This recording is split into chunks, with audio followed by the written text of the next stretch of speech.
Hello there.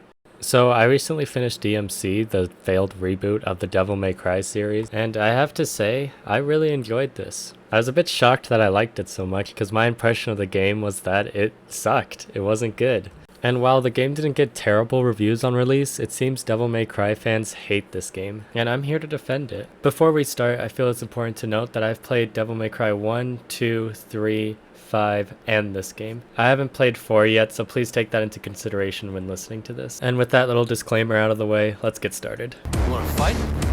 Let's go.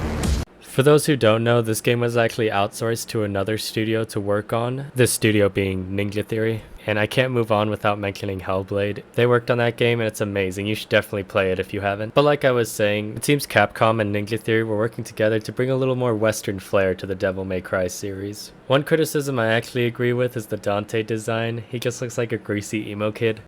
A little fun fact here, but Dante's redesign is actually inspired by Christopher Nolan's Dark Knight trilogy. They wanted to make it more realistic, but when I think of Devil May Cry, I don't exactly think of it being realistic. But yeah, I think the redesign probably hurt this game the most. The studio started receiving death threats because of the redesign. I feel like a lot of people just looked at Dante and said, yeah, this game sucks, I hate it. And while I agree the redesign isn't the greatest, there's still a lot this game has to offer. Not in a million years.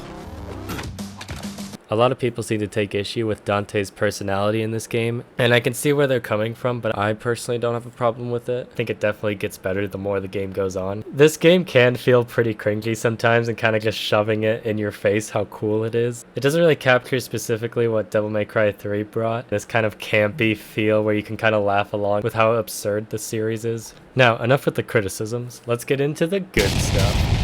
One thing I'll quickly mention is that in this game, Dante's the offspring of an angel and a demon, as opposed to the other games where it's a demon and a human. And it being an angel and a demon is just so cool to me. I know it kind of ruins his connection to humanity, but that idea is so sick that I can't help but love it. The first thing I noticed while playing this game is the combat system is actually really fun. It's so smooth and fluid, and there's angel weapons and demon weapons that you fight with, depending on the enemy types. And all of these weapons were a blast. And that's no surprise for a Devil May Cry series, but I seriously think this one, it might be a step above the rest. I have seen people complain that it's a little too easy to get the stylish combo, but let's not forget this is a reboot. This is supposed to bring new fans into the Devil May Cry series. And for me, I think it totally works. It's easy to get a handle on, but also leaves you enough room to explore your own combos and stylish ways to defeat enemies.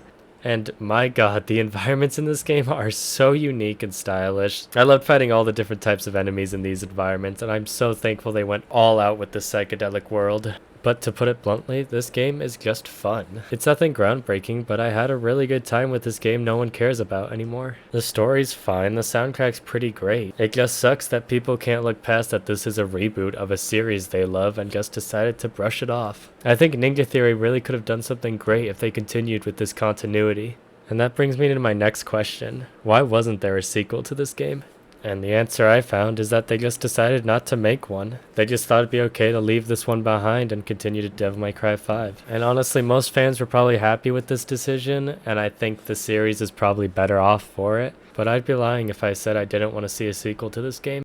Anyways, those are my thoughts on DmC. I really want to make a video talking about this because I genuinely had a good time playing it. And if you're on the fence whether or not you should play it, go ahead and give it a try. I don't feel bad saying this game deserves a spot next to Devil May Cry 3 and 5. And whether you agree with me or not, I think we can all agree Devil May Cry 2 sucks.